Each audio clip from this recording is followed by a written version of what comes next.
নমস্কার বন্ধুরা, সবাই কেমন আছেন? আশা করছি সবাই খুব ভালো আছেন। আজকে নিয়ে চলে এসেছি বাঁধাকপির পকোড়া। তার জন্য এখানে নিয়ে নিয়েছি বাঁধাকপি, পেঁয়াজ, কাঁচা লঙ্কা, ধনেপাতা, সেগুলো সব কেটে নিলাম। এখানে সব কেটে নিয়ে নিয়েছি বেসন, সাদা তেল, লবণ, হলুদ আর সামান্য কালো জিরে। এরপর একটা বড় বাটি নিয়ে নেব, আর বাটির মধ্যে সমস্ত কিছু দিয়ে দেবো। এখানে বাঁধাকপি দিয়ে দিলাম, পেঁয়াজ দিয়ে দিলাম, আর দিয়ে দেব কাঁচা লঙ্কা। এরপর এর মধ্যে আমি লবণ দিয়ে দেব, লবণ আর হলুদও দিয়ে দেবো তার সঙ্গে।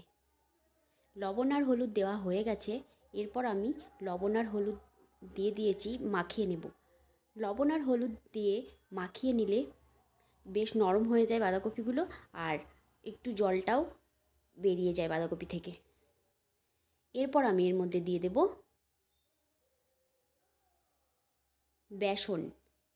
মাখানো হয়ে গেছে, লবণ হলুদ দিয়ে বেশ নরম হয়ে গেছে। এরপর আমি দিয়ে দেব বেসন। অল্প অল্প বেসন দিয়ে আমি বাঁধাকপিটা মেখে নেব। দিয়েছি বেশ খানিকটা বেসন, বাকিটা রেখে দেব, পরে লাগলে আবার দেব। এরপর দিয়ে দেব কালো জিরে, কালো জিরেটা দিয়ে দিলাম। এরপর আমি মাখিয়ে নেব। ফার্স্টে আমি পুরো বেসনটা মাখিয়ে নেব বাঁধাকপির সঙ্গে। এরপরে প্রয়োজন লাগলে তারপর জল দেব। পুরো ভিডিওটা দেখতে থাকুন, আশা করছি আপনাদের ভালো লাগবে। এই শীতে গরম গরম পকোড়া না হলে চলে। শীতের সন্ধ্যায় গরম গরম পকোড়া হয়ে গেছে আমার মাখানো। এরপর আমি অল্প অল্প জল দেব, অল্প অল্প জল দিয়ে আবারও মাখিয়ে নেব।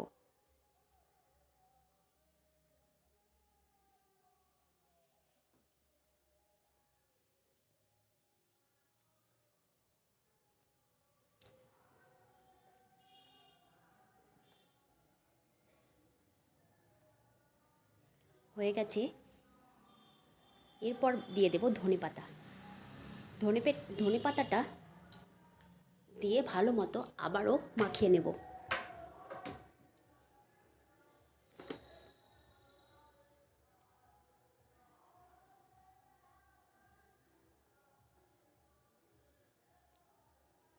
হয়ে গেছে সব কিছু দিয়ে মাখানো।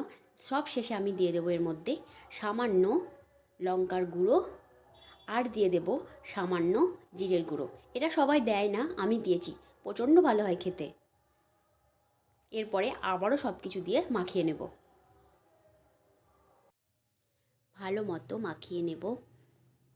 জিরের গুঁড়ো আর লঙ্কা গুঁড়োটা সবাই দেয় না, একবার পকোড়া বানানোর সময় দিয়ে দেখবেন, খুব ভালো হয় খেতে, সেন্টটাও খুব ভালো হয়। আর জিরে তো হজমে সাহায্য করে। এরপর কড়াই বসিয়ে দিলাম, কড়াইয়ের মধ্যে দিয়ে দিলাম বেশ খানিকটা পরিমাণ সাদা তেল।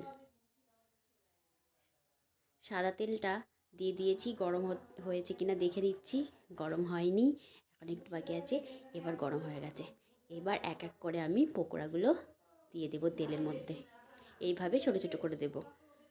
এর থেকে বড় সাইজেরও করতে পারেন, তবে এই সাইজের ঠিক আছে। এরপর এক এক করে পকোড়াগুলো তেলের মধ্যে দিয়ে দেব।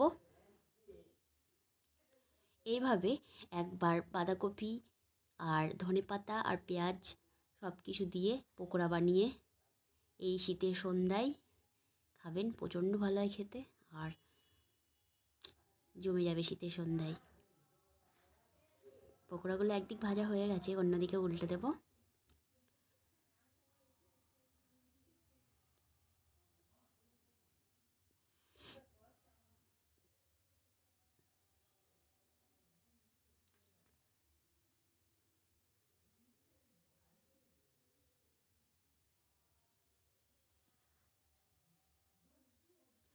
আমার রান্নার ভিডিও যদি আপনাদের ভালো লেগে থাকে, প্লিজ একটা লাভ, লাইক, শেয়ার অ্যান্ড কমেন্ট করার অনুরোধ রইল। আর হ্যাঁ, অবশ্যই বাড়িতে একবার ট্রাই করে দেখবেন এইভাবে বাঁধাকপির পকোড়া, আর কমেন্ট করে অবশ্যই জানাবেন কেমন হয়েছে। হয়ে গেছে, এবার আমি পকোড়াগুলো তুলে নেব, আবারও ভেজে নেব একইভাবে পকোড়াগুলো।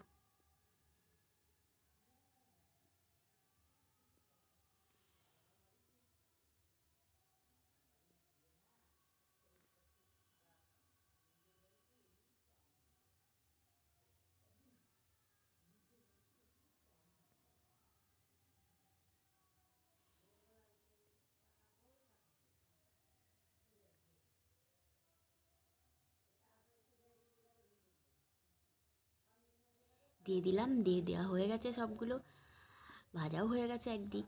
আবারও উল্টে দেব, উল্টে পাল্টে আবারও পকোড়াগুলো ভেজে নেব।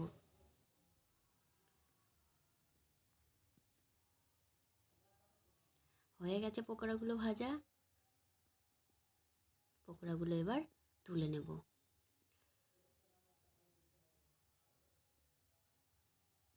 শীতের সন্ধ্যায় পকোড়া বানাচ্ছি, মুড়ি না মাখলে হয়, তাই এদিকে রেডি করে নিচ্ছি মুড়ি মাখানি। নিয়ে নিয়েছি মুড়ি, তার সাথে গাজর, মটরশুঁটি, পেঁয়াজ, ধনেপাতা আর কাঁচা লঙ্কা।